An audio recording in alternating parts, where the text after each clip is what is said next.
Swayam Prabha. Digital India. Educated India.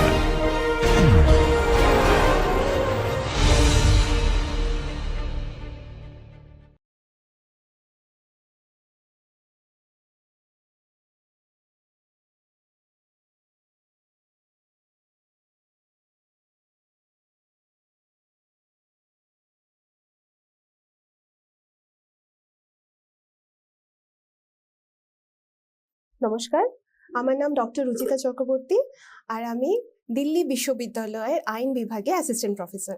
আর এখন আমরা শুরু করতে চলেছি আমাদের 6 নম্বর লেকচার। 6 নম্বর লেকচারে আমরা এখন ট্রেড ইউনিয়ন ল যেটা রয়েছে ইন্ডাস্ট্রিয়াল রিলেশনস কোডের আন্ডারে আমরা সেইটা দেখে নেব। তাহলে চলি আমরা শুরু করি। তাহলে এখন প্রথমেই শুরু করি সূচিপত্র দিয়ে। তাহলে ট্রেড ইউনিয়ন আন্দোলনের উত্থান দেখব আমরা এই লেকচারে। ট্রেড ইউনিয়ন অনুশীলনের ওপর আইএলওর প্রভাব দেখব, ভারতের ট্রেড ইউনিয়নগুলি বিবর্তন এবং তাদের ভূমিকা, আর ট্রেড ইউনিয়ন গঠনের জন্য আইনি কাঠামো। তাহলে শুরু করা যাক আমাদের প্রথম সাব টপিক, যেটা হচ্ছে ট্রেড ইউনিয়ন আন্দোলনের উত্থান। প্রথমেই দেখে নিই আমরা ঐতিহাসিক পটভূমি। ট্রেড ইউনিয়ন আন্দোলনের উত্থান শিল্প পুঁজিবাদ অর্থাৎ ইন্ডাস্ট্রিয়াল ক্যাপিটালিজম, বিকাশ এবং শিল্প বিপ্লব অর্থাৎ ইন্ডাস্ট্রিয়াল রেভলিউশন এই সময় শ্রমিক শ্রেণীর উত্থানের সাথে ঘনিষ্ঠভাবে জড়িত রয়েছে। প্রাক শিল্প যুগে শ্রমিকরা বেশিরভাগই কারিগর বা কৃষক ছিলেন, যাদের কোনো আনুষ্ঠানিক যৌথ সংস্থা ছিল না। কিন্তু শিল্প বিপ্লব আসার পরে গৃহস্থ কারিগররা যেমন তাঁতি, কুমোর, কামার, কাঠমিস্ত্রি বা যারা হাতের কাজ করতেন তারা ধীরে ধীরে কাজ হারাতে লাগলেন। সেই সঙ্গে তারা অর্থনৈতিক স্থায়িত্ব বজায় রাখার জন্য যোগ দিলে শিল্প কারখানা ও প্রতিষ্ঠানগুলিতে। স্বাভাবিকভাবেই যেহেতু তাদের কাছে শিল্প কারখানার কাজগুলি নতুন ছিল, তারা হলো অদক্ষ কর্মী, যাকে আমরা ইংরেজিতে বলে থাকি আনস্কিলড লেবার। এর ফলে তাদের মজুরির পরিমাপ ভীষণ কম ছিল। তারা তাদের সামান্যতম জীবিকার জন্য চরম সংগ্রামের মধ্যে দিয়ে যাচ্ছিল। শিল্প বিপ্লব যেটা 18 এবং 19 শতাব্দী ধরে চলে, সেই সময় ইউরোপে বিশেষ করে ব্রিটেনে দ্রুত শিল্পায়নের ফলে কারখানার উত্থান ঘটে। এর ফলে দীর্ঘ কর্মঘণ্টা, অনিরাপদ কর্মপরিবেশ, কম মজুরিতে কাজ, শিশু ও নারী শ্রমিক শোষণ এইসব বিপুল মাত্রায় শুরু হয়ে যায়। এই বিষয়টা নিয়ে অল্প একটু বলে রাখি যে আমরা তো আগেও জানি এবং আমি আগেও গত লেকচারগুলোতে এই বিষয়টা নিয়ে আলোচনা করেছি যে এই যে শ্রমের ব্যাপারটা, লেবারের যে কনসেপ্টটা, সেটা কিন্তু ইন্ডাস্ট্রিয়াল রেভলিউশনের সময় থেকেই আসে। তার আগে শ্রমের ব্যাপারটা একটু অন্যরকম ছিল। লোকে নিজেদের জন্য কাজ করত, লোকে অপরের জন্য কাজ করতো না। অর্থাৎ শ্রমটা অন্যকে দিয়ে তার বিনিময়ে যে মজুরি পাচ্ছে বা টাকা অর্জন করছে, সে ব্যাপারটা কিন্তু ছিল না। সেই ব্যাপারটা যখন হতে শুরু করলো ইন্ডাস্ট্রিয়াল রেভলিউশনের পরে থেকে, এই যে আমরা এখানে যেমন দেখলাম, তাহলে যেহেতু তারা নিজেদের জন্য কাজ করতেন এবং নিজেদের শ্রমটা বিক্রয় করার যে ব্যাপারটা ছিল, ধারণাটা ছিল, সেটা যেহেতু ছিল না, সেই কারণে কি হতে লাগলো যে এটা একটা নতুন জিনিসে পরিণত হলো, যেটা আগে সমাজ জানতো না। তার ফলে কি হলো, এই যে যেমন তাঁতি, কোমর, কামার অথবা কাঠমিস্ত্রি, হাতের কাজ যারা করতেন, তারা তো আগে নিজেদের জন্যই কাজ করতেন, তাদের শ্রমটা তারা বিক্রি করতেন না। শ্রম দিয়ে যেই পদার্থটা তৈরি হচ্ছে তারা সেইটা বিক্রি করতেন। কিন্তু এখন কি হলো, এই শিল্প বিপ্লবের পর থেকে তারা তাদের এই শ্রমটা বিক্রয় করতে শুরু করলো। কারণ এই জিনিসগুলো যখন তারা বানাতে শুরু করলেন অন্য কারো কারখানাতে, সেই জিনিসটার কিন্তু মালিকানা তাদের হলো না। তার ফলে কি হলো, শ্রমের বিনিময়ে তাদের টাকা অর্জন করতে শুরু করতে হলো। এবং সেইখান থেকেই শুরু হলো এই যে দীর্ঘ কর্মঘণ্টার একটা ব্যাপার, অনিরাপদ কর্মপরিবেশ, নতুন নতুন মেশিন এসেছে, সেই মেশিনগুলোতে সবাই স্বাভাবিকভাবেই কাজ করতে পারে না এবং কাজ করতে গিয়ে অনেক রকমের অ্যাক্সিডেন্টও হয় এবং সেই অ্যাক্সিডেন্টে বহু লোকের মৃত্যুও হয়। এই জিনিসগুলোর যে ব্যাপারগুলো, সেগুলো একটা খুব গুরুত্বপূর্ণ জায়গা এবং সেটা থেকেই একটা শোষণের ব্যাপারও কিন্তু তৈরি হয়। তাহলে দেখা যাক এবার ট্রেড ইউনিয়নের উত্থানের কারণগুলো। সেই সময় মালিকরা শ্রমিকদের কল্যাণের চেয়ে আর্থিক লাভকে বেশি অগ্রাধিকার দিত। এছাড়া শ্রমিকদের সম্মিলিতভাবে দর কষাকষির কোনো আইনি অধিকার ছিল না। সম্মিলিতভাবে আইন দর কষাকষি প্রয়োজনটা এখানে দাঁড়ায় যে একা তো আর লড়া যায় না। স্বাভাবিকভাবেই যখন যে নিয়োগকর্তা তিনি অনেক বেশি পরিমাণে পাওয়ারফুল, সেটা অর্থনৈতিক দিক থেকে হোক এবং বাকি দিক থেকেই হোক, সেই পাওয়ারের সাথে একা লড়াটা তো সম্ভব নয়। তাহলে যখন লড়তে হবে তাহলে সবাইকে সম্মিলিত হয়েও লড়তে হবে, এবং সম্মিলিত হয়ে যে লড়তে হবে সেই সংগঠনের কোনো ব্যাপারই তো আগে ছিল না। তাহলে সেই জায়গা থেকেই এই ট্রেড ইউনিয়নের যে উত্থান সেখান থেকেই শুরু হয়, বা এটা মানুষের মনে এটা প্রয়োজন হতে শুরু করে যে একটা সংগঠনের প্রয়োজন যার দ্বারা তাদের যা যা অসুবিধে হচ্ছে, যা যা বিপদ হচ্ছে, বা যা যা প্রবলেম হচ্ছে, চ্যালেঞ্জেস তারা ফেস করছে, সেটা যাতে তারা তাদের নিয়োগকর্তাদের সাথে সামনাসামনি বসে কথাবার্তা বা দর কষাকষি করতে পারেন। এই সমস্যাগুলির দরুন শ্রমিক শ্রেণী চরমভাবে শোষিত হয়েছে। এই শ্রমিক গোষ্ঠীকে সামাজিক, সাংস্কৃতিক, শিক্ষাগত, বৈজ্ঞানিক, অর্থনৈতিক এবং রাজনৈতিকভাবে পেছনের দিকে ঠেলে দেওয়া হয়। অর্থনৈতিক নিরাপত্তাহীনতা তথা বেকারত্ব, খুব কম মজুরি এবং কল্যাণমূলক প্রকল্পের অনুপস্থিতির মুখোমুখি হয়ে যখন শ্রমিক শ্রেণী অত্যন্তভাবে শোষিত, নির্যাতিত এবং ভীষণভাবে পীড়িত, সেই সময় ট্রেড ইউনিয়নের উত্থান শুরু হয়। শিল্পায়নের ফলে যে সকল সমস্যা বা বাধা বিপত্তির আবির্ভাব হয়েছিল তার প্রতিকারের মাধ্যম হিসেবে ট্রেড ইউনিয়ন আন্দোলনের উত্থান ঘটে। ফলে ট্রেড ইউনিয়ন আন্দোলনটা একটা প্রতিকার হিসেবে শুরু হয়। সময়ের সাথে সাথে এই আন্দোলনগুলি জাতীয় ও বিশ্বব্যাপী শ্রমিকদের অধিকার, অর্থনৈতিক ন্যায় বিচার এবং সামাজিক সংস্কারের পক্ষে শক্তিশালী একটি প্রতিষ্ঠানে পরিণত হয়। ট্রেড ইউনিয়নের আন্দোলনের মূল পর্যায়গুলি ছোট্ট করে সংক্ষেপে দেখে নেব। তাহলে প্রথমে হচ্ছে প্রাথমিক ট্রেড ইউনিয়নবাদ, অর্থাৎ যেটা 18 এবং 19 শতাব্দীর মাঝামাঝি যেটা শুরু হয়। প্রাথমিকভাবে অনেক দেশে এটিকে অবৈধ বলে মানা হয়, কারণ প্রথম দিকে যখন নিয়োগকর্তারা দেখলেন যে এই সংগঠনের মাধ্যম দিয়ে শ্রমিকরা নিজেদেরকে একটা সিস্টেমের মধ্যে তৈরি করার চেষ্টা করছেন এবং তার মূল উদ্দেশ্য হলো এই নিয়োগকর্তাদের সাথে দর কষাকষি করা বা নিয়োগকর্তাদের সাথে তাদের অধিকার নিয়ে কথা বলা, স্বাভাবিকভাবেই নিয়োগকর্তারা তাতে খুশি হননি।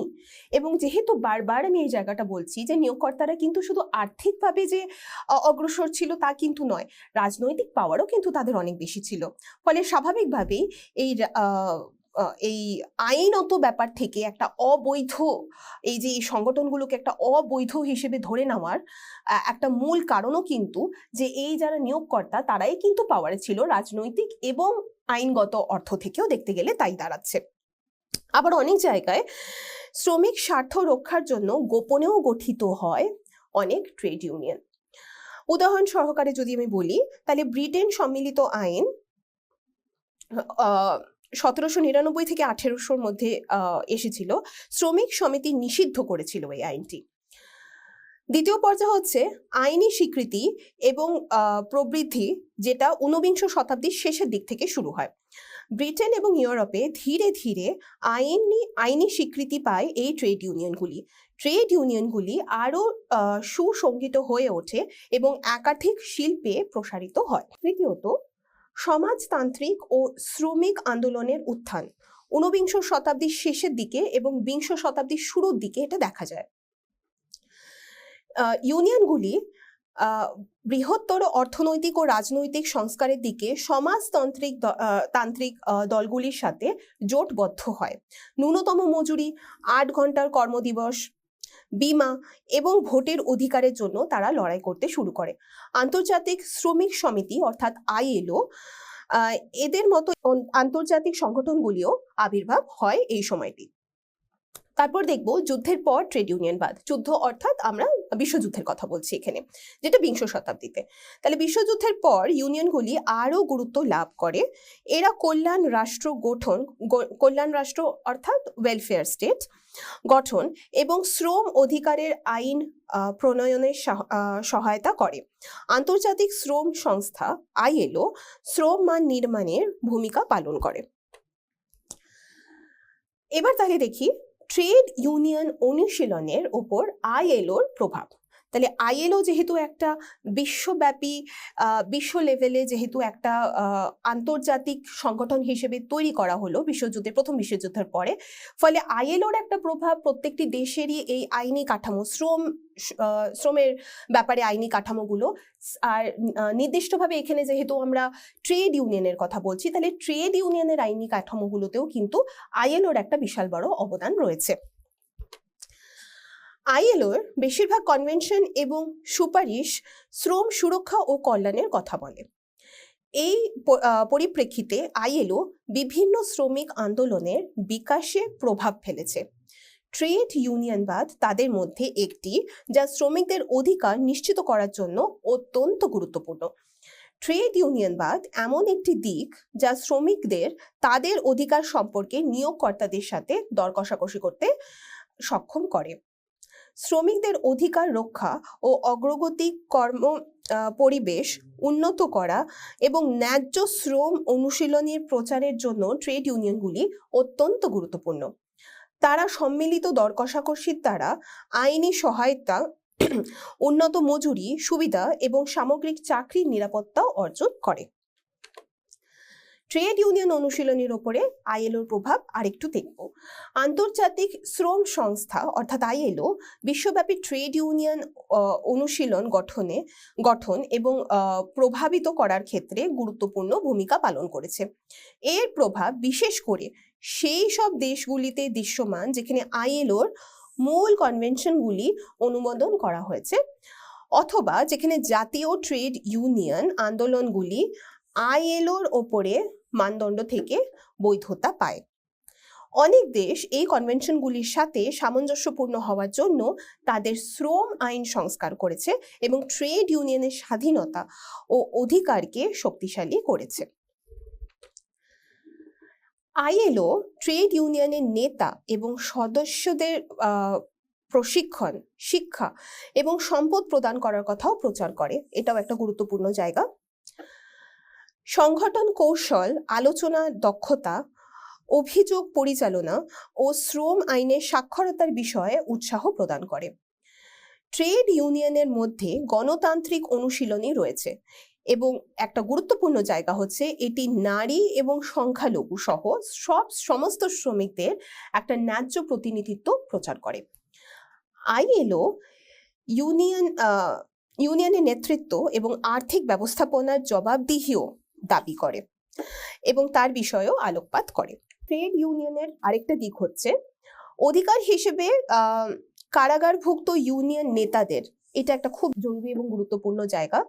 ইউনিয়ন বিরোধী আইনে সংশোধন, ইউনিয়ন কার্যকলাপের কারণে বরখাস্ত কর্মীদের পুনর্বহান এবং এই বিষয়গুলি নিয়েও কিন্তু ট্রেড ইউনিয়ন আইন আলোচনা করে। তাহলে এখানে একটা জিনিস বুঝতে হবে যে ট্রেড ইউনিয়নের কার্যকলাপের কথা আমরা যখন ভাবছি, আমাদেরকে কিন্তু বুঝে নিতে হবে ট্রেড ইউনিয়ন সাধারণভাবে একটু রেভলিউশন টাইপ জিনিসপত্র করে থাকে। অর্থাৎ ট্রেড ইউনিয়নের যারা ব্যক্তিরা তারা কিন্তু ধর্ণা প্রদর্শন, প্রতিবাদ এই জিনিসগুলি তারা করে থাকে এবং যখন এই জিনিসগুলির মধ্যে তারা নিযুক্ত হয়ে পড়েন, স্বাভাবিকভাবে ট্রেড ইউনিয়নের কর্মী যারা আছেন বা নেতা যারা আছেন, সেই ক্ষেত্রে কিন্তু একটা খুব বেশিরভাগ সময় প্রায়ই দেখা যায় নিয়োগকর্তারা তাদের বিরুদ্ধে আদালতে মামলা দায়ের করে। সেই মামলাগুলি কিন্তু সিভিলে হতে পারে অথবা ক্রিমিনালও হতে পারে। সেই জায়গা থেকে ট্রেড ইউনিয়নের যারা নেতা বা ট্রেড ইউনিয়ন যারা সদস্য, তাদেরকে কিভাবে সুরক্ষিত করা যেতে পারে সেই জায়গাগুলোও কিন্তু ট্রেড ইউনিয়ন আইন দেখে।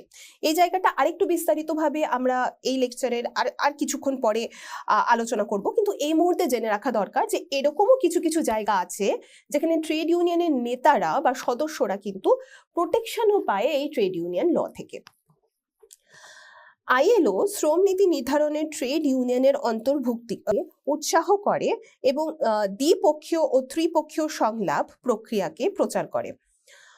অংশগঠিত কর্মীদের, যেমন গৃহকর্মী, গিগ কর্মী, এদের সামাজিক নিরাপত্তা, অনিশ্চিত কর্মপরিবেশে সম্মিলিত পদক্ষেপের সমর্থন করে। এগুলিকেও আইএলও প্রসারিত করে। এবার আমরা দেখব ভারতের ট্রেড ইউনিয়নগুলির বিবর্তন এবং ভূমিকা। তাহলে এতক্ষণ আমরা একটা আন্তর্জাতিক লেভেলে বা আইএলও লেভেলে ট্রেড ইউনিয়নের উত্থানের কথা দেখছিলাম। এখন আমরা নির্দিষ্টভাবে ভারতে এই ট্রেড ইউনিয়ন যে মুভমেন্ট যেটাকে বলা হয় সেটা কিভাবে শুরু হলো বা সেটা কিভাবে ডেভেলপ হলো আমরা সেটা দেখব। তাহলে ভারতে ট্রেড ইউনিয়নের বিবর্তন এবং ভূমিকা দেশের অর্থ, সামাজিক, রাজনৈতিক এবং শিল্প উন্নয়নের দ্বারা নির্ধারিত হয়েছে।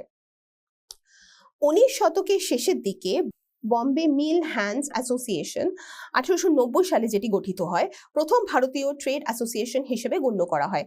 এখানে মনে রাখবেন আমি কিন্তু বলছি ট্রেড অ্যাসোসিয়েশন, ট্রেড ইউনিয়ন কিন্তু নয়। এটি একটা অ্যাসোসিয়েশন ছিল বটে, কিন্তু ট্রেড ইউনিয়ন হিসেবে কিন্তু একে স্বীকৃতি দেওয়া হয়নি। ভারতের স্বাধীনতার পরবর্তীতে শ্রম নীতি এবং আইন গঠনের সময় ট্রেড ইউনিয়নগুলি গুরুত্বপূর্ণ ভূমিকা পালন করে। ভারতের প্রথম সংগঠিত ট্রেড ইউনিয়ন ছিল মাদ্রাজ লেবার ইউনিয়ন। এইটা হচ্ছে স্বীকৃতি পাওয়া লিগালি অ্যাকসেপ্টেড যেটাকে বলা হয় সেটার প্রথম ট্রেড ইউনিয়ন, যা 1918 সালে বিপি ওয়াদিয়া এবং ভি কল্যাণ সুন্দরম মুদালিয়ার নামক দুই ব্যক্তির দ্বারা প্রতিষ্ঠিত হয়। বাকিংহাম এবং কর্ণাটিক মিলের শ্রমিকদের অভিযোগ সমাধানের জন্য এটি গঠিত হয়েছিল। যদিও শ্রমিক সংগঠনের পূর্ববর্তী রূপগুলি বিদ্যমান ছিল, যেমন নারায়ণ মেঘরাজ্জির লোখান্ডে 1990 সালে বম্বে মিল হ্যান্ডস অ্যাসোসিয়েশন প্রতিষ্ঠা করেছিলেন, মাদ্রাজ লেবার ইউনিয়ন ভারতের প্রথম আধুনিক ট্রেড ইউনিয়ন হিসেবে স্বীকৃত। All India trade union Congress, অর্থাৎ যেটাকে আমরা শর্টে বলে থাকি AITUC, যা 1920 সালে গঠিত হয়, সেটি হলো ভারতের প্রথম ট্রেড ইউনিয়ন ফেডারেশন। তাহলে আমরা এখানে তিনটে জিনিস দেখলাম। এক হচ্ছে অ্যাসোসিয়েশন, যেটা হচ্ছে এই বম্বে মিল হ্যান্ডস অ্যাসোসিয়েশন, যেটির প্রথম নজির ছিল 1890 সালে যেটি প্রতিষ্ঠান করা হয়েছিল।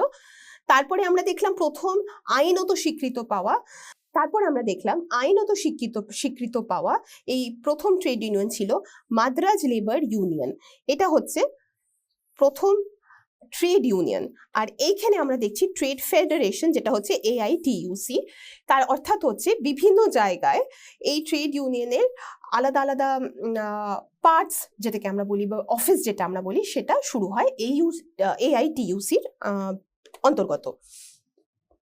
তাহলে ভারতের ট্রেড ইউনিয়নের ভূমিকা আমরা আরেকটু দেখি যে কি কি হতে পারে এবং কোন কোন দিক থেকে এগুলো গুরুত্বপূর্ণ। তাহলে প্রতিনিধিত্ব এবং সুরক্ষা হচ্ছে প্রথম কথা, যেখানে নিয়োগকর্তার সাথে আলোচনায় শ্রমিকদের প্রতিনিধিত্ব করা ও সম্মিলিত দর কষাকষি ট্রেড ইউনিয়নগুলি প্রচার করে। মজুরি, কর্মঘণ্টা, শর্ত, নিরাপত্তা ইত্যাদি সম্পর্কিত অধিকার রক্ষা করা হলো ট্রেড ইউনিয়নদের একটি মূল কার্যবিষয়। দ্বিতীয়ত, বিবাদ নিষ্পত্তি, এটা একটা খুব গুরুত্বপূর্ণ জায়গা। প্রথম কথা হচ্ছে সুরক্ষা এবং দর কষাকষির দিক থেকে দেখে যেই শ্রমিকদের আইনি অধিকারগুলো রয়েছে, এবং আইনের সাথে যতদিন আইন ছিল না ততদিন নৈতিক অথবা সামাজিক অথবা অর্থনৈতিক অধিকারগুলিকেও কিন্তু ট্রেড ইউনিয়নগুলি প্রচার করে। এছাড়া এই যে দ্বন্দ্বের যে ব্যাপারটা আমরা অনেকবারই বলেছি এই লেকচারের সময়, এই বিবাদ নিষ্পত্তিটাও কিন্তু ট্রেড ইউনিয়নের একটা গুরুত্বপূর্ণ জায়গা। ডিসপিউট রেজলিউশন, যেটি আলোচনা, সালিশ অর্থাৎ আরবিট্রেশন যাকে বলে ইংরেজিতে, বা মধ্যস্থতার মাধ্যমে করা সম্ভব ট্রেড ইউনিয়নের এই প্রক্রিয়া সাহায্য করে। 3 নম্বর হচ্ছে রাজনৈতিক প্রভাব। ট্রেড ইউনিয়নরা রাজনৈতিক দলে অংশগ্রহণ করে ও তার মাধ্যমে নীতি নির্ধারণেও প্রভাব ফেলে। এটি শ্রমিকদের রাজনৈতিক প্রতিনিধিত্ব নিশ্চিত করে এবং যে আইনগুলি শ্রমিক বিরোধী সেই আইনের বিরুদ্ধেও এরা প্রচার করে। সমাজ কল্যাণমূলক কার্যক্রম, এটাও একটা গুরুত্বপূর্ণ জায়গা। ট্রেড ইউনিয়নগুলি শ্রমিকদের স্বাস্থ্য, শিক্ষা, আবাসন, আইনি সহায়তা এবং পেনশনের সহায়তা এইগুলির দিকেও কিন্তু তারা কাজ করে। এছাড়া তারা দক্ষতা উন্নয়ন এবং প্রশিক্ষণ ও পরিচালনা করে। পঞ্চম হচ্ছে সচেতনতা ও জনমত গঠন করা। ট্রেড ইউনিয়নগুলি শ্রম অধিকার এবং আইন সম্পর্কে শ্রমিকদের সচেতনতা বৃদ্ধি করে এবং শ্রম সংক্রান্ত বিষয়গুলিতে জনমত গঠন করতে তারা সাহায্য করে। শ্রম আইন সংস্কারের ভূমিকা। ট্রেড ইউনিয়নগুলি শ্রম আইন সংস্কারে খুব গুরুত্বপূর্ণ এবং সক্রিয় ভূমিকা পালন করে। যেমন সম্প্রতি যে লেবার কোডগুলি বিধিবদ্ধ করা হয়েছে তাতে ট্রেড ইউনিয়নগুলি মুখ্যভাবে বিতর্কে অংশগ্রহণ করেছে। এবার আমরা দেখে নেব ভারতের ট্রেড ইউনিয়ন বিধির ক্রমবিকাশ। তাহলে এতক্ষণ আমরা ট্রেড ইউনিয়ন মুভমেন্ট সম্পর্কিত আলোচনা করছিলাম, এখন আমরা দেখব বিধিগতভাবে এটি কিভাবে নির্মাণ করা শুরু হলো। তাহলে স্বাধীনতার পূর্বের সময়কাল, যেটা 1947 সালের আগে, প্রাথমিক সূচনা যেটা ছিল ঊনবিংশ শতাব্দীর শেষের দিক থেকে শুরু হয়, যেখানে ব্রিটিশ শাসনের অধীনে শিল্পায়নের ফলে কর্মক্ষেত্রে খারাপ পরিবেশ এবং শোষণ দেখা যায়। শ্রমিকরা অনানুষ্ঠানিক সমিতি গঠন করতে শুরু করে, যেমন বম্বে মিল হ্যান্ডস অ্যাসোসিয়েশন। AITUC গঠন হয় 1920 সালে। All India trade union Congress ছিল প্রথম কেন্দ্রীয় ট্রেড ইউনিয়ন, যেটাকে আমরা ফেডারেশন বলছি। লালা লাজপত রায়ের মতো নেতারা বিশিষ্ট সদস্য ছিলেন এই ট্রেড ইউনিয়নের। AITUC ভীষণভাবে জাতীয়বাদী এবং সমাজতান্ত্রিক আদর্শের দ্বারা প্রভাবিত ছিল। 1926 সালের ট্রেড ইউনিয়ন আইন নিবন্ধিত ট্রেড ইউনিয়নগুলিকে আইনি স্বীকৃতি প্রদান করে এই 1926 সালের ট্রেড ইউনিয়ন অ্যাক্ট। এই আইনটি বৈধ ট্রেড ইউনিয়ন কার্যক্রমের জন্য ইউনিয়ন নেতাদের দেওয়ানি এবং ফৌজদারি অর্থাৎ সিভিল এবং ক্রিমিনাল দায়বদ্ধতা থেকে রক্ষা করে। এখানে একটু বলে রাখা যাক যে বৈধ ট্রেড ইউনিয়ন কার্যকলাপ বলতে আমরা কি কি বুঝি। যেমন ধরে নিন, কোনো একটা, যদি উদাহরণ আমাকে দিতে হয়, কোনো একটা কারখানায় এরকম রয়েছে যে কিছু অসুবিধে হচ্ছে, তাদেরকে কোনোভাবে মজুরি কম দেওয়া হচ্ছে বা মজুরি দেওয়া হচ্ছে না, অথবা তাদেরকে বেশি সময়ের জন্য কাজ করানো হচ্ছে, কর্মপরিবেশটি ভালো নেই, মেশিনের সেফটি নেই, এ ধরনের অনেক কিছু ব্যাপার হতে পারে। এই ধরনের বিষয়গুলি নিয়ে যখন ট্রেড ইউনিয়ন তাদের মালিকদের সাথে অর্থাৎ তাদের নিয়োগকর্তাদের সাথে যখন দর কষাকষিতে নামবে, অনেক সময় কিন্তু দেখা যায় যে ট্রেড ইউনিয়ন অ্যাক্টিভিটি যেগুলো বৈধ আইনত পরিকাঠামোর মধ্যেই কিন্তু পড়ে, তার মধ্যে এই ধর্মঘট ডাকা অথবা ধরুন এই প্রদর্শন করা, প্রোটেস্ট করা, এই জিনিসগুলোকে কিন্তু আমরা ভ্যালিড ট্রেড ইউনিয়ন অ্যাক্টিভিটি বলে ধরে থাকি এবং আইনও কিন্তু এই জিনিসগুলোকে সমর্থন করে। এবার সেই জায়গা থেকে দেখা গেছে প্রথম দিকে এই 1920 আগ দিয়ে 1910, 1915 এই সময়টাতে, প্রথম বিশ্বযুদ্ধের আগে বা কিছুটা প্রথম বিশ্বযুদ্ধের পরের দিকেও দেখা গেছে অনেক সময় এই যে এই ব্রিটিশ নিয়োগকর্তারা ছিলেন তারা কিন্তু এগুলোকে মেনে তো নিতেনই না, এবং তাছাড়া যদি এই কিছু নেতা যারা লিডারশিপ নিয়ে এই জিনিসগুলোকে প্রচার করার চেষ্টা করতেন তাদের বিরুদ্ধে কিন্তু মামলা দায়ের হতো, এবং সেই মামলাটি ফৌজদারি মামলাও হতো এবং দেওয়ানি মামলাও হতো। ফৌজদারি মামলাটি কিরকম হতো? বেশিরভাগ সময়ই দেখা গেছে যে যেহেতু এই নেতারা নিজেরা এবং বাকি কর্মীদের উৎসাহিত করতেন যে তারা যাতে এই প্রদর্শন করে, প্রোটেস্ট করে, প্রদর্শন, প্রোটেস্ট, ধর্ণা কোনোটাই তো আর একা একটি ব্যক্তির পক্ষে করা সম্ভব নয়, স্বাভাবিকভাবেই সবাইকে সেটা উৎসাহিত করে সবাইকে একটা সংগঠিত করে একটা আন্দোলনের মতো সৃষ্টি করতে হয়, এবং সেইখানে বহু লোকের প্রয়োজন, এবং যারা কাজ করছে সেই কারখানাতে বা সেই অফিসে সেখানেই হোক, তারা যখন এই প্রদর্শনগুলিতে অংশগ্রহণ করছেন বেশিরভাগ সময় দেখা গেছে যে এই ট্রেড ইউনিয়ন সদস্যের বিরুদ্ধে এই ব্রিটিশরা কি করতেন, তারা কিন্তু মামলা দায়ের করতেন। তাহলে ফৌজদারি মামলাতে কি দায়ের করতেন তারা বলতেন যে এটা একটা ক্রিমিনাল কনস্পিরেসি হচ্ছে। নিজেরা তো এই নেতারা, এই ট্রেড ইউনিয়ন নেতারা নিজেরা তো কাজ করতে ইচ্ছুক ননই, এবং তারা কনস্পিরেসি করে বাকি যেই সব লোকেরা রয়েছে, শ্রমিকরা রয়েছে, তাদেরকেও কিন্তু এই আন্দোলনের মধ্যে টেনে আনছে। ফলে সেখানে হতো একটা ফৌজদারি মামলা, এবং তার সঙ্গে সঙ্গে দেওয়ানি মামলাও হতো, কারণ প্রত্যেকটা কর্মক্ষেত্রেই তো একটা কর্ম চুক্তি থাকে যেটাকে আমরা এমপ্লয়মেন্ট কন্ট্রাক্ট বলি। সেই কন্ট্রাক্টের মধ্যে স্বাভাবিকভাবেই লেখা থাকে যে একজন শ্রমিক যখন সে নিযুক্ত হচ্ছে কোনো কারখানাতে সে কি কি কাজ করবে, কতক্ষণ কাজ করবে, তার দায়িত্ব কি কি হবে, সেই জিনিসগুলো কিন্তু সেই চুক্তিতে লেখা থাকে।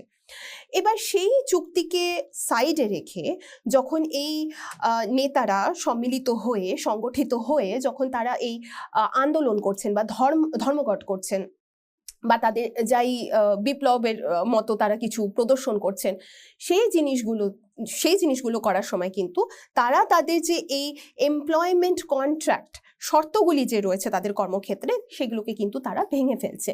কারণ কর্মক্ষেত্রে এসে তারা কিন্তু কাজই করতে বাধ্য। কন্ট্রাক্টের বেসিসে আমরা যদি সেই কর্মচুক্তির পরিপ্রেক্ষিতে দেখি, তাহলে কিন্তু যখন তারা অফিসে ঢুকছেন অথবা যখন তারা কারখানাতে ঢুকছেন, তারা কিন্তু কাজ করতে বাধ্য, কারণ সেটার জন্যই তাদের নিযুক্ত করা হয়েছে। এবার যখন তারা কর্মক্ষেত্রে ঢুকে কাজ না করে এই প্রদর্শনীগুলো করছেন, তখন কিন্তু তারা সেই কর্মচুক্তিগুলোকে ভেঙে দিচ্ছেন। এবং সেই ক্ষেত্রে বেশিরভাগ জায়গাতেই দেখা গেছে যে এই ট্রেড ইউনিয়ন সদস্যের বিরুদ্ধে অথবা নেতাদের বিরুদ্ধে অথবা বাকি সমস্ত শ্রমিকদেরই বিরুদ্ধে ব্রিটিশ যারা নিয়োগকর্তা ছিলেন তারা কিন্তু দেওয়ানি মামলাও জারি করতেন ব্রিচ অফ কন্ট্রাক্টের বেসিসে। ফলে এই দুটো জায়গা থেকেই কিন্তু এই যে সুরক্ষার ব্যাপারটা একটু আগেই আমরা দেখছিলাম যে ট্রেড ইউনিয়ন নেতা এবং সদস্যদের যখন তারা ন্যায্য ট্রেড ইউনিয়ন কার্যকলাপের মধ্যে যখন তারা নিহিত হচ্ছেন, তখন তাদের যে সুরক্ষাটা প্রয়োজন দেওয়ানি অ্যান্ড ফৌজদারি দুটোই, সেই ক্ষেত্রে এই জিনিসগুলো কিন্তু কাজে লেগে যাচ্ছে। এবং আইন যখন আমরা বানালাম, সেই আইনের পরিকাঠামোর মধ্যে কিন্তু এই জিনিসগুলোকে আমরা স্বীকৃতি দিলাম। এবং শুধু স্বীকৃতি দিলাম না, আমরা কিন্তু এই ব্যক্তিদেরকে প্রোটেকশনও দিলাম, আমরা সুরক্ষাও দিলাম যে এদের বিরুদ্ধে এই ধরনের মামলা কিন্তু করা যাবে না। এবার তারপরে হচ্ছে রাজনৈতিক আন্দোলনের মধ্যে বৃদ্ধি। ট্রেড ইউনিয়নগুলি রাজনৈতিক আন্দোলনের সাথে যুক্ত হয়ে ওঠে, যেমন কংগ্রেস, কমিউনিস্ট পার্টি, সমাজতন্ত্র পার্টি ইত্যাদি। এবং শ্রমিক সংগ্রাম স্বাধীনতা আন্দোলনের সাথে একীভূত হয়ে প্রকাশ পায়। বিভিন্ন প্রতিবাদমূলক কার্যক্রম যেমন ধর্মঘট, প্রতিবাদ, এই সব প্রদর্শন করে শ্রমিকরা স্বাধীনতা সংগ্রামেও অংশগ্রহণ করে। এবার আমরা দেখব স্বাধীনতার পরবর্তী সময়কালীন কি কি আইন নিবন্ধিত হয়, কিভাবে সেটি পরিচালনা হয়। তাহলে বিস্তার এবং রাজনৈতিকরণ, সবার প্রথমে এটা একটা খুব গুরুত্বপূর্ণ জায়গা। ভারতের স্বাধীনতার পর একাধিক কেন্দ্রীয় ট্রেড ইউনিয়নের আবির্ভাব ঘটে, যেমন তার মধ্যে কিছু খুব গুরুত্বপূর্ণ নামগুলো আমি এখানে লিখেছি, যেমন ইন্টুক, যেটা ভারতীয় জাতীয় ট্রেড ইউনিয়ন কংগ্রেস অর্থাৎ Indian national trade union Congress, যেটা 1947 সালে গঠিত হয়। বিএমএস, ভারতীয় মজদুর সংঘ, এটা 1955 সালে গঠিত হয়। এবং C2, centre of Indian trade union, ভারতীয় ট্রেড ইউনিয়ন কেন্দ্র, 1970 সালে যেটি গঠিত হয়। এই ইউনিয়নগুলি প্রায় রাজনৈতিক দলের সাথে যুক্ত থাকে, যেমন ইন্টু যুক্ত আছে ভারতীয় জাতীয় কংগ্রেস দলের সাথে, বিএমএস যুক্ত আছে ভারতীয় জনতা পার্টি অর্থাৎ বিজেপির সাথে, এবং C2 ভারতের কমিউনিস্ট পার্টি মার্ক্সবাদীর সাথে যুক্ত রয়েছে। শ্রম সংস্কার এবং ধর্মঘটে ট্রেড ইউনিয়নদের ভূমিকা। ন্যূনতম মজুরি, চাকরির নিরাপত্তা এবং শ্রমিক কল্যাণ নিয়ে আলোচনায় ট্রেড ইউনিয়নগুলি গুরুত্বপূর্ণ ভূমিকা পালন করে। বর্তমান ভারতীয় সামাজিক রাজনৈতিক কাঠামোতে শ্রমিক অধিকারের জন্য দেশব্যাপী ধর্মঘট সংগঠিত হয়েছে বারংবার এই ট্রেড ইউনিয়নগুলির দ্বারা। এবার আমরা দেখব উদীয়করণ যুগ, অর্থাৎ যেটা 1991 সালের পর থেকে শুরু হয়েছে। তাহলে অর্থনৈতিক সংস্কারের ফলে বেসরকারীকরণ, যাকে আমরা প্রাইভেটাইজেশন বলে থাকি, চুক্তিভিত্তিক শ্রম, যেটা কন্ট্রাকচুয়াল লেবার বলে থাকি আমরা, এবং অনানুষ্ঠানিক খাতের অর্থাৎ ইনফর্মাল সেক্টরে বৃদ্ধি পাওয়া শুরু হলো ভারতে। এবার তাহলে যখন এই জিনিসগুলো, যেমন আগেও এই বিষয়টা নিয়ে আলোচনা বহুবার করেছি, যে কোনো আইন যখন তৈরি হচ্ছে সেই আইনটিকে কিন্তু সময়ের সাথে সাথে বদলানো খুব প্রয়োজন, কারণ সামাজিক, রাজনৈতিক, সাংস্কৃতিক অবস্থা, অর্থনৈতিক অবস্থা একটি দেশের কিন্তু এক থাকে না। এবার সময়ের সাথে সাথে যখন এই জিনিসগুলো বদলাতে শুরু হয়, তখন কিন্তু আইনেরও পরিবর্তন খুব প্রয়োজনীয়। ফলে 1991 সালে যখন আমরা এই LPG, যাকে বলে লিবারালাইজেশন, প্রাইভেটাইজেশন এবং গ্লোবালাইজেশন, এইগুলির ফলে কিন্তু আমরা দেখলাম যে ট্রেড ইউনিয়নগুলিতে একটা ভীষণভাবে একটা পরিবর্তন ঘটলো। ট্রেড ইউনিয়নগুলিতে ঠিক নয়, কিন্তু ট্রেড ইউনিয়নগুলির কার্যকলাপের যে ধারণাটি বা তাকে নির্মাণ করার যেভাবে তাকে পরিচালনা করা হবে, এই জিনিসগুলোতে কিন্তু আমরা একটা বিশাল পরিবর্তন লক্ষ্য করলাম। এবং সেই পরিবর্তনগুলোর ফলে ট্রেড ইউনিয়নের কার্যকলাপ কিন্তু আরো বেশি কঠিন হয়ে উঠল। কারণ এই অর্থনৈতিক প্রেক্ষাপটটা যখন বদলে গেল, তখন কিন্তু এই ট্রেড ইউনিয়নের কাজগুলিকেও বদলানোর প্রয়োজন হলো। অথবা যে ধরনের শর্তগুলি নিয়ে তারা এতদিন ধরে দর কষাকষি করে এসছে, অথবা চিন্তা ভাবনা করে এসছে, অথবা আইনকে যেভাবে তারা পরিচালনা করার চেষ্টা করেছে, সেই পুরো জিনিসটাই কিন্তু আস্তে আস্তে পরিবর্তন হতে শুরু করলো এই লিবারালাইজেশনের পর থেকেও, অর্থাৎ 1991 সালের পর থেকে। তাহলে কি দেখলাম আমরা? এক তো হলো বর্ধিত প্রতিযোগিতা এবং নিয়োগকর্তাদের ক্ষমতা। তাহলে উদীয়করণ অর্থাৎ লিবারালাইজেশনের ফলে ব্যবসায়ের মধ্যে প্রতিযোগিতা বৃদ্ধি পেয়েছে স্বাভাবিকভাবে। আগে যদি একটা শিল্পক্ষেত্রে 2টো বা 3টে বা 5টা খুব বেশি হলে যদি কোম্পানি বা ইন্ডাস্ট্রি থাকতো, এই লিবারালাইজেশনের ফলে যখন বাইরে থেকে বিদেশি কোম্পানিগুলি এসে ভারতে যখন নির্মাণ হতে শুরু হলো, তখন কিন্তু স্বাভাবিকভাবেই কম্পিটিশন অর্থাৎ প্রতিযোগিতা অনেক গুণে বৃদ্ধি পেল। নিয়োগকর্তারা ইউনিয়নগুলির সাথে আলোচনায় আরো বেশি সুবিধা পেতে শুরু করলেন। দ্বিতীয় কথা হচ্ছে নমনীয়তা অর্থাৎ ফ্লেক্সিবিলিটি এবং খরচ হ্রাসের ওপর জোর। কোম্পানিগুলি আউটসোর্সিং, চুক্তিভিত্তিক শ্রম এবং কর্মী সংখ্যা হ্রাসের মধ্যে কৌশল গ্রহণ করতে শুরু করলো, যার ফলে চাকরির অনিশ্চয়তা বেড়ে গেল এবং কর্মীদের খণ্ডিত করা শুরু হলো। এতে ইউনিয়নদের জন্য সংগঠিত হওয়া এবং সম্মিলিতভাবে দর কষাকষি করা কঠিন হয়ে পড়ল। তারপরে ভারতের অর্থব্যবস্থানেরও পরিবর্তন ঘটলো। ভারতের অর্থব্যবস্থা সেবা ভিত্তিক অর্থাৎ যেটাকে আমরা এখন বলে থাকি সার্ভিস সেক্টর ও অনানুষ্ঠানিক অর্থনৈতিক ব্যবস্থা অর্থাৎ ইনফর্মাল ইকোনমি, এটি বৃদ্ধি পাওয়াতে ইউনিয়নীকরণের জন্য নতুন জটিলতা সৃষ্টি হলো। এছাড়া এটা দেখা যাচ্ছে যে দৃঢ় ও শক্তিশালী ইউনিয়নের প্রতিনিধিত্বেরও কিন্তু এতে বিশালভাবে অভাব রয়েছে। সরকারি ভিত্তিক কলাগুলিতে ইউনিয়নগুলির দুর্বলতাও শুরু হলো। সরকারি খাতের উদ্যোগগুলি বেসরকারীকরণের ফলে ইউনিয়নগুলির প্রভাব অনেকটাই কিন্তু হ্রাস পেয়েছে। আরেকটা খুব গুরুত্বপূর্ণ জায়গা হচ্ছে অন্ত ইউনিয়ন প্রতিদ্বন্দ্বিতা। একই প্রতিষ্ঠানে একাধিক ইউনিয়ন উপস্থিত প্রায়ই আমরা দেখতে পারি এবং তাদের দর কষাকষির ক্ষমতাও কিন্তু এর ফলে দুর্বল হয়ে যায় এবং অন্তর্দ্বন্দ্বের দিকে এটা নিয়ে যায়। ট্রেড ইউনিয়নগুলির ওপর রাজনৈতিক প্রভাব থাকার কারণে অন্ত ইউনিয়ন প্রতিদ্বন্দ্বিতা প্রায়ই তীব্রতর হয়ে ওঠে এবং রাজনৈতিক উদ্দেশ্যের ও এগুলি প্রণোদিত হতে শুরু হয়েছে। ফলে এখানে আরেকটু বলে রাখা দরকার যে যখনই আমাদের এই ইনফর্মাল ইকোনমি, সার্ভিস সেক্টর, এই ব্যাপারগুলো যখনই আমাদের অর্থনৈতিক ব্যবস্থার মধ্যে বৃদ্ধি পেতে শুরু হলো, লোকে কিন্তু তখন বা শ্রমিকদের ক্ষেত্রে বিশেষ করে তারা কিন্তু তখন তাদের কাজ নিয়ে এবং তাদের চাকরি বাঁচানো নিয়ে বেশি মাথা ঘামানো বা বেশি প্রয়োজন বোধ করতে শুরু করলো। সেইখানে ট্রেড ইউনিয়ন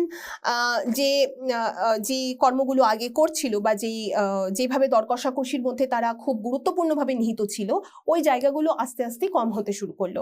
কারণ প্রাইভেটাইজেশনের ফলে যখন নিয়োগকর্তার মাত্রা অনেক বেশি মাপে বেড়ে গেল, তখন কিন্তু সেই সাথে সাথে ট্রেড ইউনিয়নদের যে নেতৃত্বের মধ্যে যেই পরিবর্তনটা দরকার ছিল সেটা হয়তো সম্পূর্ণভাবে হয়ে ওঠেনি। এবং সেটা ছাড়া এই পরিবর্তনের সাথে যে পরিবর্তন হওয়ার প্রয়োজনীয়তাটা, অর্থাৎ সেটা রাজনৈতিক দিক থেকে দেখতে গেলে অথবা সেটা অর্থনৈতিক এবং সাংস্কৃতিক দিক থেকে দেখতে গেলে, সেইটাও কিন্তু ট্রেড ইউনিয়নরা হয়তো সময়ের সাথে নিজেদেরকে অতটা পরিপুক্ত করে তুলতে পারেনি এবং তার ফলে ট্রেড ইউনিয়নগুলির পাওয়ার কিন্তু আস্তে আস্তে কমে যেতে শুরু হলো। এবং আজকেও যখন আমরা এই বিষয়টা নিয়ে আলোচনা করছি, এটা আমাদের বোঝা দরকার যে ট্রেড ইউনিয়নদের যতটা ভূমিকা হয়তো আজ থেকে 20 বা 25 বছর আগে ছিল ভারতীয় অর্থনৈতিক প্রেক্ষাপটে, সেটা হয়তো আজকে অনেকটাই কমে গেছে। এবং তার একটি মূল কারণ হচ্ছে 1991 সালে আমরা যখন আমাদের অর্থনৈতিক ব্যবস্থাটাকে পরিবর্তন করি, তার সাথে সাথে ইউনিয়নবাদের ব্যাপারটা কিন্তু কিন্তু সেই অর্থে পরিবর্তন হয়ে ওঠেনি। তাহলে এবার আমরা দেখব ট্রেড ইউনিয়ন গঠনের জন্য আইনি কাঠামো। তাহলে এতক্ষণ আমরা ট্রেড ইউনিয়নগুলি কিভাবে কাজ করছে, তাদের কি কি কঠিনতা আসছে, সময়ের সাথে অর্থনৈতিক পরিবর্তনের সাথে তারা কিভাবে নিজেদেরকে মানিয়ে চলছেন বা চলতে পারছেন না, বা কতটা কি এগোনোর প্রয়োজন, সেই জিনিসগুলোকে দেখার পরে আমরা এখন আলোচনায় ঢুকবো ট্রেড ইউনিয়ন গঠনের জন্য আইনি কাঠামো। যেহেতু আমরা আইন নিয়ে এখানে চর্চা করছি, ফলে আইনি কাঠামোটা সবার আগে আমরা বুঝে নেব। তাহলে আইনি কাঠামো বললে কিন্তু সবার আগে যেই নামটা বা যেই আইনটা মাথায় আসে সেটা হচ্ছে ট্রেড ইউনিয়ন অ্যাক্ট, যেটা 1926 সালে নির্মাণ করা হয়। তাহলে ভারতে ট্রেড ইউনিয়ন গঠন 1926 সালে ট্রেড ইউনিয়ন আইনের দ্বারা নিয়ন্ত্রিত হয়, এবং সেটি এখনো নিয়ন্ত্রিত হয়ে চলছে। কারণ আমি আগেও বলেছি যে এই যে কোডগুলি নিয়ে আমরা এখন আলোচনা করছি, 2020 সালের ইন্ডাস্ট্রিয়াল রিলেশনস কোড যেটা রয়েছে, সেটা 2020 সালে আমরা তৈরি তো করে ফেলেছি, কিন্তু অফিসিয়াল গ্যাজেটে সেটা নোটিফাই না হওয়ার কারণে এই যে আইনগুলি এখন অবধি চলছিল এতদিন ধরে, যেমন ট্রেড ইউনিয়ন অ্যাক্ট, এই ক্ষেত্রে সেটাই এখনো কিন্তু প্রযোজ্য। এই আইন ট্রেড ইউনিয়ন নিবন্ধন, স্বীকৃতি ও নিয়ন্ত্রণের কাঠামো প্রদান করে। তাদের আইনি অবস্থান ও শ্রমিকদের স্বার্থের প্রতিনিধিত্ব করার ক্ষমতাও নিশ্চিত করে। শিল্প সম্পর্ক কোড 2020 তৈরি হওয়ার পরে ট্রেড ইউনিয়ন আইনটি উক্ত কোডের সাথে একভূত করা হয়েছে। তবে যেহেতু কোডটি এখনো অবহিত করা হয়নি, তাই 1926 সালের আইনটি ভারতের ট্রেড ইউনিয়নকে এখনো পরিচালনা করে চলেছে। ট্রেড ইউনিয়ন সম্পর্কিত বিধানগুলি কোডের 3 নম্বর অধ্যায় তে দেওয়া রয়েছে। তাহলে যখনই আমরা আইনের কথা বলছি এবং আইনের পরিকাঠামোর কথা আলোচনা করছি, সবার আগে আবার চলে আসবো কিছু গুরুত্বপূর্ণ সংজ্ঞাতে, কারণ সংজ্ঞা ছাড়া তো আইনটা এগোতেই পারবে না। তাহলে আগে আইনটা বোঝার আগে আমরা কয়েকটা সংজ্ঞা দেখে নিই। তাহলে প্রথমটি হচ্ছে ট্রেড ইউনিয়ন। ট্রেড ইউনিয়নকে কিভাবে সংজ্ঞায়িত করা হয়েছে ভারতীয় শ্রম আইনের মধ্যে। তাহলে ধারা 2ZL শিল্প সম্পর্ক কোডের, যেটা 2020 সালে নির্মিত হয়েছে, সেই আইনে ধারা 2ZL এ এই ট্রেড ইউনিয়ন শব্দটিকে বা ফ্রেজটিকে সংজ্ঞায়িত করা হয়েছে। তাহলে কি বলছে এই আইনটি? ট্রেড ইউনিয়ন হলো এক প্রকারের সমন্বয়, অর্থাৎ যেটাকে বলা হয় কম্বিনেশন, যা অস্থায়ী, অর্থাৎ সেটা টেম্পোরারিও হতে পারে বা পার্মানেন্ট, সেটা স্থায়ীও হতে পারে, প্রকৃতির হতে পারে, যার মূল উদ্দেশ্য হলো সম্পর্ক নিয়ন্ত্রণ করা। তাহলে আমাদেরকে এখানে 2-3টে জিনিস বুঝে নিতে হবে। 1 নম্বর হচ্ছে ট্রেড ইউনিয়ন বলতে আমরা বুঝি যে কোনো ধরনের একটি কম্বিনেশন, এবং সেই কম্বিনেশনটি অস্থায়ীও হতে পারে, অর্থাৎ টেম্পোরারিও হতে পারে, অথবা পার্মানেন্টও হতে পারে, অর্থাৎ স্থায়ীও হতে পারে। কিন্তু তার নেচার সম্পর্কে আমরা অতটা বেশি এই মুহূর্তে দেখছি না, কিন্তু আমরা এটা অবশ্যই দেখছি যে সে কিসের কারণে, কি কারণে সে নির্মিত হয়েছে। এই ট্রেড ইউনিয়নটি নির্মিত হতেই হবে এবং তার মূল কারণ হতে হবে সম্পর্ক নিয়ন্ত্রণ করা। কার মধ্যে সম্পর্ক নিয়ন্ত্রণ করবে? 3 প্রকারের আমরা সাব ক্যাটাগরি এই সংজ্ঞাতে দেখতে পাচ্ছি। প্রথম হচ্ছে শ্রমিক এবং নিয়োগকর্তাদের মধ্যে, দ্বিতীয় হচ্ছে শ্রমিক এবং অন্য শ্রমিকদের মধ্যে, অথবা নিয়োগকর্তা ও অন্য নিয়োগকর্তাদের মধ্যে। এই 3 প্রকারের ব্যক্তিগণের মধ্যে যখন সম্পর্ক নিয়ন্ত্রণ করার জন্য কোনো সংগঠন গঠিত হচ্ছে, সেটি স্থায়ী সংগঠনও হতে পারে, সেটি অস্থায়ী সংগঠনও হতে পারে, আমরা কিন্তু তাকে ট্রেড ইউনিয়নের সংজ্ঞার মধ্যে আমরা নিয়ে আসতে পারি। আর একটি জিনিস হচ্ছে তার আরেকটি কারণ হতে পারে যে কোনো বাণিজ্য বা ব্যবসা পরিচালনার ওপর বিধি নিষেধমূলক শর্ত রাখা তার আরেকটি এম বা অবজেক্টিভ হতে পারে। তার অর্থ হলো ইম্পোজিং রেস্ট্রিকটিভ কন্ডিশনস, এবং সেই উদ্দেশ্যের সাথে ট্রেড ইউনিয়ন কিন্তু গঠিত হতে পারে। তাহলে 1 হচ্ছে সম্পর্ক নিয়ন্ত্রণ করা, এটাকে আমরা 1 বলতে পারি, আর 2 হচ্ছে ইম্পোজিং রেস্ট্রিকটিভ কন্ডিশনস, এটা হচ্ছে 2 নম্বর।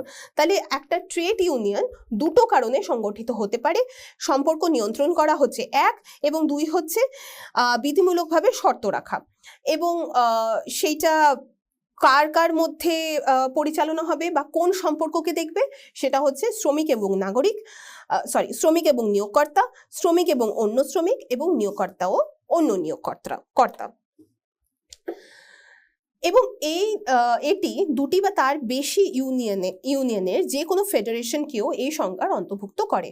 অর্থাৎ যদি একটি সংগঠন না হয়ে যদি একাধিক সংগঠন বা একাধিক ট্রেড ইউনিয়নও এই কাজগুলিকে দেখে, সেই ফেডারেশনগুলোকেও কিন্তু আমরা এই সংজ্ঞার মধ্যে অন্তর্ভুক্ত করছি।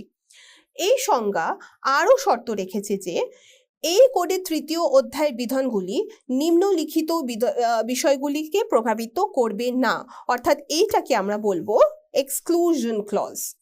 সে কি বলছে, কি কি এক্সক্লুড করছে বা কি কি এই সংজ্ঞার থেকে বাইরে রাখছে? 1 নম্বর হচ্ছে অংশীদার অর্থাৎ পার্টনারদের মধ্যে তাদের নিজস্ব ব্যবসা সম্পর্কিত কোনো চুক্তি। দ্বিতীয় হচ্ছে নিয়োগকর্তা এবং তার দ্বারা নিযুক্ত ব্যক্তিদের মধ্যে এই ধরনের নিয়োগ সম্পর্কিত কোনো চুক্তি। 3 নম্বর হচ্ছে কোনো ব্যবসার সুনাম অর্থাৎ গুডউইল যদি বিক্রয় করতে হয় বা কোনো পেশা, বাণিজ্য বা হস্তশিল্প, শিক্ষার বিবেচনার যদি কোনো চুক্তি থাকে, সেই চুক্তিগুলি কিন্তু এই ট্রেড ইউনিয়নের কাজের থেকে বাইরে থাকছে। অর্থাৎ ট্রেড ইউনিয়নগুলি এই 2 কারণে তো গঠিত হতেই পারে, কিন্তু এই 2 কারণ ছাড়া এই 3টি কারণে তারা গঠিত হতে পারে না, বা তারা গঠিত হওয়ার পরে এই 3টি বিষয় নিয়ে কিন্তু তারা কোনো রকম কোনো হস্তক্ষেপ করতে পারে না।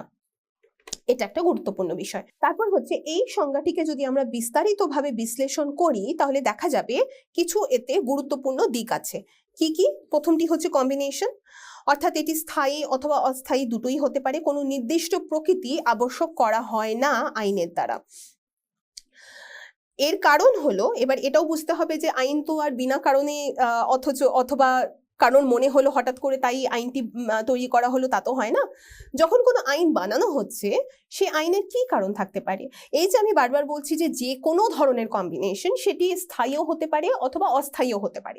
তাহলে এই যে এত বড় একটা বিশাল সীমা রেখে যে এটি সংজ্ঞাটি নির্ধারণ করা হয়েছে, তার কি কারণ হতে পারে?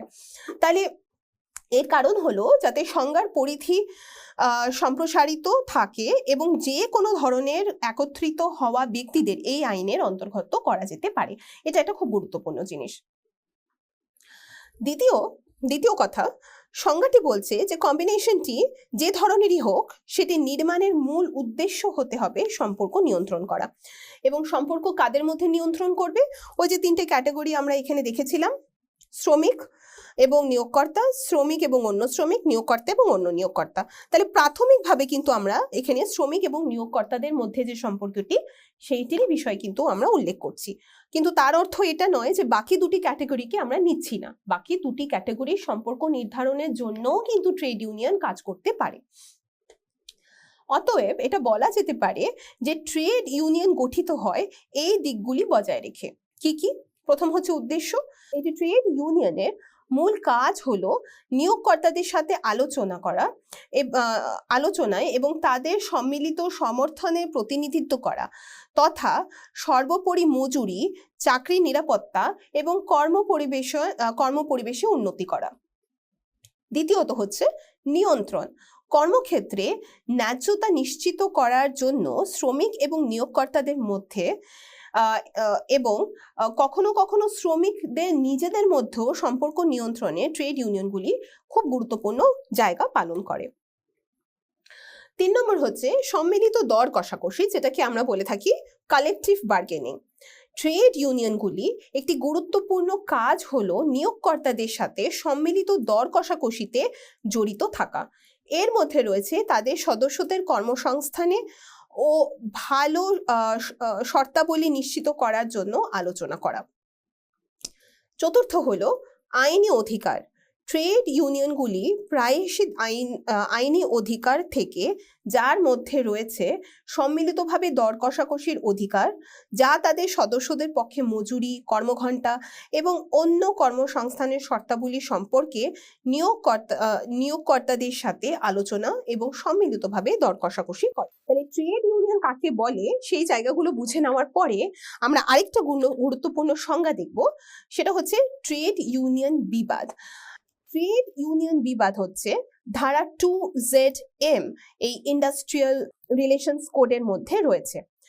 আচ্ছা, এখানে আরেকটা জিনিস বলে রাখা দরকার, ট্রেড ইউনিয়ন ডিসপিউট, এই যে এই ফ্রেজটি রয়েছে, এই ফ্রেজটিকে কিন্তু সংজ্ঞায়িত করা হয়েছে এই কোডের মাধ্যমে।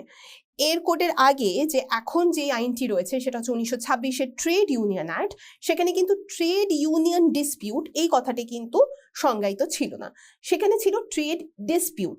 কিন্তু ট্রেড ডিসপিউটের ধারণাটি কিন্তু ট্রেড ইউনিয়ন ডিসপিউটের থেকে অনেকটাই আলাদা, বলা যেতে পারে বেশিরভাগটাই আলাদা। তাহলে দুটোর মধ্যে কি তফাৎ এবং কেন আমরা ট্রেড ইউনিয়ন ডিসপিউট নিয়ে আসলাম ট্রেড ডিসপিউট থেকে, সে বিষয়টাও দেখে নেব। কিন্তু তার আগে দেখি ট্রেড ইউনিয়ন ডিসপিউট কাকে বলে।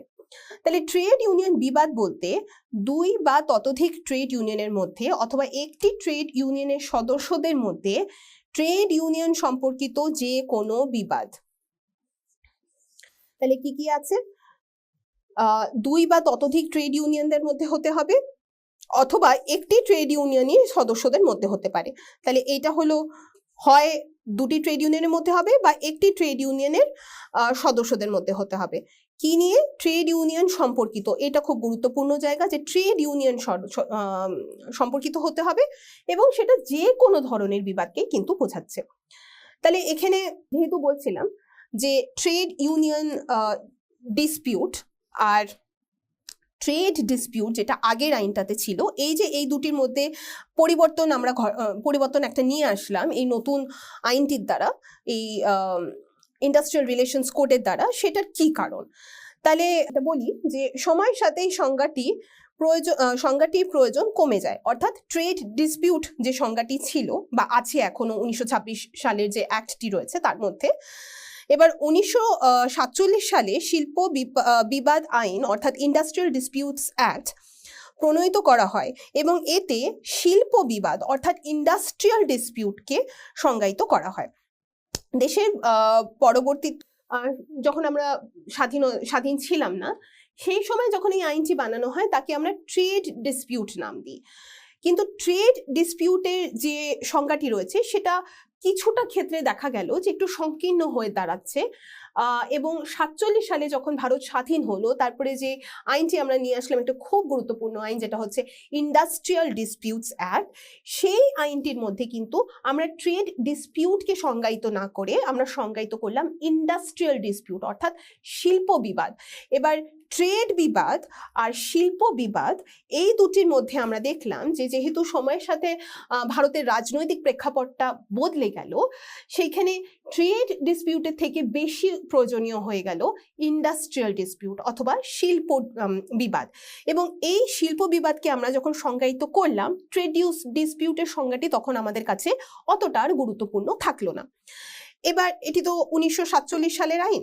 আজকে যখন 2025-এ দাঁড়িয়ে বা আমরা যখন 2020-তে দাঁড়িয়ে এই ইন্ডাস্ট্রিয়াল রিলেশন কোডটা আমরা যখন তৈরি করছিলাম, সেই নির্মাণের সময় দেখা গেল যে ইন্ডাস্ট্রিয়াল ডিসপিউট যেহেতু একটি আইনে রয়েছে এবং সংজ্ঞায়িত রয়েছে এবং খুব একটা গুরুত্বপূর্ণ সংজ্ঞা হিসেবে আমরা সেটাকে দেখি। আমরা পরবর্তী আলোচনাগুলিতে ইন্ডাস্ট্রিয়াল ডিসপিউট বিষয়েও খুব বিস্তারিত আলোচনা করব। এবার যখন আমরা দেখলাম যে এই ইন্ডাস্ট্রিয়াল ডিসপিউটটা আমাদের কাছে খুব প্রয়োজনীয় হয়ে গেল, আমরা যখন নতুন করে এই কোডটা বানালাম 2020-তে, নির্মাণ করার সময় আমরা দেখলাম ট্রেড ডিসপিউট এই সংজ্ঞাটির আর প্রয়োজন নেই, কিন্তু হ্যাঁ ট্রেড ইউনিয়ন ডিসপিউট অর্থাৎ একই ইউনিয়নের মধ্যে বিভিন্ন কর্মীদের একটা যে কোনো ধরনের বিবাদ হতে পারে অথবা একাধিক ইউনিয়নের মধ্যে যদি কর্মীদের শ্রমিকদের একে অপরের সাথে যদি বিবাদ তৈরি হয়, সেইটাকে আমরা বলছি ট্রেড ইউনিয়ন ডিসপিউট। এবং এটি কিন্তু একটি নতুন সংজ্ঞা যেটি এই নতুন আইনটি 2020-তে আনা হয়েছে। ফলে পরিবর্তনের মধ্যে যদি দেখা যায় এটি কিন্তু একটা গুরুত্বপূর্ণ পরিবর্তন। এবার এর সাথে আমরা দেখে নেব কয়েকটা সুপ্রিম কোর্টের কিছু রায় দেখব আমরা, যেখানে আমরা দেখছি যে এই যে এই ট্রেড ইউনিয়নগুলিকে আমরা যে প্রথমে নির্মাণ করার পরে নতুন আইনের সাথে বা আরও যখন নতুন নতুন আইন আসতে শুরু করলো, অর্থাৎ 1926 সালের পরে যখন 1947 সালে এই ইন্ডাস্ট্রিয়াল ডিসপিউট আইনটি আসলো, কিছু রাজনৈতিক, অর্থনৈতিক এবং সামাজিক ব্যবস্থার কিন্তু পরিবর্তন হলো, এবং তারপরে 70-80-70-75 বছর ধরে যখন আরো পরিবর্তন ঘটলো, তখন আমরা এই ট্রেড ইউনিয়নের পুরো জায়গাটাকে আমরা বেশ নতুনভাবে আমরা তৈরি করলাম। শুধু সংজ্ঞায়িতভাবেই নয়, তাছাড়াও আরো কিছু বিধি আমরা নিয়ে আসলাম, যেগুলো দিয়ে আমরা কিন্তু এর কার্যকলাপকেও আমরা নিয়ন্ত্রণ করতে শুরু করলাম। সেটা আমরা আগামী লেকচারেই দেখব। কিন্তু এই মুহূর্তে বলে রাখি যে আমরা যখন ট্রেড ইউনিয়নের কথা বলছি, তাহলে একটি সংগঠন যেটা গঠিত হচ্ছে শ্রমিকদেরকে নিয়ে, শ্রমিকদের ঘিরে এবং শ্রমিকদের জন্য তৈরি হচ্ছে, সেই সংগঠনটি কিন্তু আমাদের দেখতে হবে যে সাংবিধানিকও কিছু ব্যাকআপ, কিছু সাপোর্ট সেগুলো রয়েছে কিনা, সেটার বিষয়, সেই পরিপ্রেক্ষিতে আমি 1-2টো মামলা আপনাদের সাথে ডিসকাস করব। তাহলে প্রথমটা হচ্ছে all India bank employees association versus national industrial tribunal, যেটা সুপ্রিম কোর্ট 1962 সালে এই রায়টি দিয়েছেন। কি বলা হচ্ছে এটাতে? এই মামলাটিতে ট্রেড ইউনিয়নের সদস্যদের অধিকারগুলিকে নির্ধারণ করা হয়েছে, যা অনুচ্ছেদ 19(1)(c) এর অধীনে সমিতি বা ইউনিয়ন গঠন করার স্বাধীনতার মৌলিক অধিকার অর্থাৎ ফান্ডামেন্টাল রাইটের আওতায় অন্তর্ভুক্ত হচ্ছে। অর্থাৎ আর্টিকেল 19(1)(c) অনুচ্ছেদ 19-এর 1(c) যে নীতিটা রয়েছে, আইনটা রয়েছে, তাতে করে ভারতের প্রত্যেকটি ব্যক্তিকেই ফান্ডামেন্টাল রাইট, মৌলিক অধিকার দেওয়া হয়েছে যে তারা যে কোনো ধরনের সংগঠন অথবা ট্রেড ইউনিয়ন ফর্ম করতে পারে। এবার যখন ওই সংগঠন বা ইউনিয়নের কথা আমরা বলছি, ট্রেড ইউনিয়ন 1926 সালের যে নির্মাণ করার অধিকারটা দেওয়া হচ্ছে, যেটাকে আমরা স্ট্যাটিউটারি রাইট বলছি, সেটা এই ফান্ডামেন্টাল রাইটের অন্তর্গত কিন্তু হয়ে যাচ্ছে। ফলে এখানে টু ফর্ম অ্যান ইউনিয়ন বা ট্রেড ইউনিয়ন নির্ধারণ করার যে অধিকারটি, সেটাকে কিন্তু আমরা মৌলিক অধিকার হিসেবে বলতে পারি। কিন্তু আদালত রায় দিয়েছেন যে অনুচ্ছেদ 19(1)(c) ট্রেড ইউনিয়নদের তাদের সব লক্ষ্য অর্জনের অধিকার দেয় না। তার মানে এটি একটি সাংবিধানিক অধিকার নয়। আমরা এতক্ষণ ধরে ট্রেড ইউনিয়ন নির্মাণের পেছনে যে কারণগুলো দেখলাম, এই সম্মিলিত দর কষাকষি হতে পারে, বা এই যে কর্মচুক্তি আছে, সেই কর্মচুক্তির মধ্যে যেই অধীনে যেই জিনিসগুলো থাকবে, যেমন কর্মঘণ্টা হোক বা বাকি জিনিসগুলো হোক, এগুলো দর কষাকষি অবধি হয়তো করা যেতে পারে। কিন্তু তাছাড়াও কিন্তু আমরা আরেকটু পরে আমরা দেখব, এই আইনটিতে কিন্তু আরো অনেক ধরনের কার্যকলাপের জন্য অধিকার দিয়েছে ট্রেড ইউনিয়নদের, যেমন ধর্ণা প্রদর্শন করা, বা যেমন কোনো প্রোটেস্ট করা। এবার এই জিনিসগুলোকে কিন্তু আমরা আমাদের মৌলিক অধিকার হিসেবে বলতে পারি না। এই জায়গাটা বোঝা খুব গুরুত্বপূর্ণ যে ট্রেড ইউনিয়ন নির্ধারণ আমরা করতে পারি, এবং সেই নির্ধারণ করার অধিকারটা কিন্তু আমাদের মৌলিক অধিকার অর্থাৎ ফান্ডামেন্টাল রাইট। কিন্তু ট্রেড ইউনিয়ন গঠন করার পরে সেই ট্রেড ইউনিয়নের মধ্যে দিয়ে ধর্ণা প্রদর্শন করা বা প্রোটেস্ট করা, এই জিনিসগুলো কিন্তু আমার মৌলিক অধিকারের মধ্যে পড়ে না। এই জিনিসগুলোর কিছুটা অধিকার আমাকে হয়তো আমার আইন দিচ্ছে, অর্থাৎ এই 2020 যে আইনটা আছে, অথবা আগে যে 1926 সালের ট্রেড ইউনিয়ন অ্যাক্টটা ছিল, অথবা ছিল না, এখনো রয়েছে, এবং যেটা 1947 সালে ইন্ডাস্ট্রিয়াল ডিসপিউটস অ্যাক্টের কথা বলছি, এই সমস্ত আইনগুলো কিন্তু আমাকে কিছু কিছু জায়গায় ধর্ণা প্রদর্শন করা, ধর্মঘট ডাকা, প্রোটেস্ট করা, এই জিনিসগুলির অধিকার কিন্তু আমাকে দিচ্ছে। কিন্তু এই অধিকারগুলিকে আমি কোনোভাবেই আমার মৌলিক অধিকার হিসেবে কিন্তু মেনে নিতে পারবো না। মৌলিক অধিকার শুধু ততটুকুর মধ্যেই সীমিত যেখানে প্রত্যেকটি নাগরিক একত্রিত হয়ে তারা সংগঠন গড়ে তুলছে বা নির্মাণ করছে, ট্রেড ইউনিয়ন তৈরি করতে পারে, সেটা একটা মৌলিক অধিকার। কিন্তু ট্রেড ইউনিয়নের কনটেক্সটে বাকি যা যা কাজ আছে সেগুলো কিন্তু আমার মৌলিক অধিকার নয়। রায়ে আরো বলা হয়েছে যে পর্যাপ্ত আইন ট্রেড ইউনিয়নের ধর্মঘট পরিচালনাকে সীমাবদ্ধ করতে পারে। আমরা যখন এই সীমাবদ্ধতার কথা বলছি, আমরা কিন্তু এখানটাতে ওই ট্রেড ডিসপিউট সম্পর্কিত ব্যাপার বা ইন্ডাস্ট্রিয়াল ডিসপিউট সম্পর্কিত ব্যাপার, যেখানে আমরা ধর্মঘট বা এই প্রোটেস্ট ব্যাপারগুলো আসছে, সেই জায়গাটা থেকে কিন্তু আইন খুব পরিষ্কারভাবে এটা বলে দিচ্ছে যে এই জিনিসগুলো কিন্তু যে কোনো পর্যাপ্ত আইনের দ্বারা, অর্থাৎ এখন যদি আমরা বলতে চাই তাহলে ইন্ডাস্ট্রিয়াল রিলেশনস কোড, আর আগে যে আইনগুলো ছিল সেটা হচ্ছে ইন্ডাস্ট্রিয়াল ডিসপিউটস অ্যাক্ট 1947, এই আইনগুলি কিন্তু এদের কাছে কিন্তু এই জায়গাটা আছে যে ইউনিয়নদের ধর্মঘট পরিচালনাকে কিন্তু তারা সীমাবদ্ধ করতে পারে। যেহেতু এটা আমার মৌলিক অধিকার নয়, এটা কিন্তু সীমাবদ্ধ করা সম্ভব। যদি আমরা এটাকে মৌলিক অধিকার ভাবতাম, অর্থাৎ অনুচ্ছেদ 19(1)(c) এর আন্ডারে আমরা যদি এটাকে নিয়ে আসতাম, তাহলে কিন্তু যে কোনো আইনের দ্বারাই সীমাবদ্ধ কিন্তু আমার কোনো মৌলিক অধিকারকে আমি করতে পারতাম না। সেইখান থেকে আমাদের বুঝতে হবে মৌলিক অধিকার এবং আমাদের একটা স্ট্যাটিউটারি রাইট, এই দুটোর মধ্যে কিন্তু তফাৎ আছে। তাহলে রাইট টু স্ট্রাইক এটা আমার স্ট্যাটিউটারি রাইট হতে পারে, কিন্তু কোনোভাবেই ফান্ডামেন্টাল রাইট অর্থাৎ মৌলিক অধিকার কিন্তু নয়। আরেকটা কেস বলছি, Kameshwar Prasad versus state of Bihar আর T K. Rangarajan versus government of Tamil Nadu. এটা 2003-এর সুপ্রিম কোর্টের রায়, এবং প্রথমের কেসটা হচ্ছে 1962 সালের। দুটি কেসের মধ্যেই একটা গুরুত্বপূর্ণ জায়গা যেটা সুপ্রিম কোর্ট বারবার তুলে ধরেছে সেটা হচ্ছে সুপ্রিম কোর্ট ধারাবাহিকভাবে ইউনিয়ন গঠনের অধিকারকে সমর্থন করেছে। ইউনিয়ন গঠন করা যেতে পারে এবং সেটা একটা মৌলিক অধিকার হিসেবেও আমি মেনে নিতে পারি, কিন্তু ধর্মঘটের অধিকারকে সীমিত করেছে। ধর্মঘট ডাকার বা কাজ না করার, অর্থনৈতিক ব্যবস্থাটাকে বন্ধ করে দেওয়ার, এই জিনিসগুলোর অধিকার কিন্তু কিছুতেই আইন এটা মেনে নিচ্ছে না যে এটা মৌলিক অধিকার তো দূরের কথা, এটা কিন্তু অধিকার হিসেবেও আমরা দেখব আমাদের আগামী কিছু আলোচনার মধ্যে এটা কিন্তু সেই জায়গাটা থেকেও সীমাবদ্ধ করা হয়েছে। কারণ বুঝতে হবে যে কোনো অর্থনীতিতেই আমরা কিন্তু কখনোই চাইবো না যে আমাদের কাজটা বন্ধ হয়ে যাক। অর্থনীতি যদি বন্ধ হয়ে যায় তাহলে কিন্তু শ্রমিকের যতই ভালো ব্যাপার আমরা চিন্তা ভাবনা করি, যতই উন্নয়নের কথা চিন্তা করি, না তো নিয়োগকর্তাদের কোনো ভালো হবে আর না তো শ্রমিকদের ভালো হবে। ফলে নিয়োগকর্তা এবং শ্রমিক উভয়কেই যদি আমাকে ভালোভাবে উন্নয়নের পথে নিয়ে যেতে হয়, দেশকে যদি উন্নয়নের পথে নিয়ে যেতে হয়, এটা কিন্তু গুরুত্বপূর্ণ। অর্থনৈতিক ব্যবস্থাকে আমরা কিন্তু কোনোভাবেই আটকাতে পারি না। বন্ধ অথবা ধর্মঘট, প্রদর্শন, প্রোটেস্ট, এই জিনিসগুলি কিন্তু এই অর্থনৈতিক জিনিসগুলোকে ভীষণভাবে আটকে দেয়। ফলে বারবার আদালত বিভিন্ন মামলাতে এটা বলেছে যে এই ধর্মঘট ডাকার ব্যাপারটা কিন্তু বন্ধ হওয়া দরকার বা খুব সীমিত হওয়া দরকার, এবং আইনও কিন্তু তাই বলছে যে এগুলো খুব সীমিত অধিকার থাকা দরকার। পুরোপুরি অধিকারটাকে আমি টেনে নিচ্ছি না, শেষ করে ফেলছি না, কিন্তু অবশ্যই এই অধিকারটাকে আমি সীমিত করছি। তাহলে এর সাথেই আমি শেষ করছি আমার ষষ্ঠ লেকচার। অনেক ধন্যবাদ আপনাদের।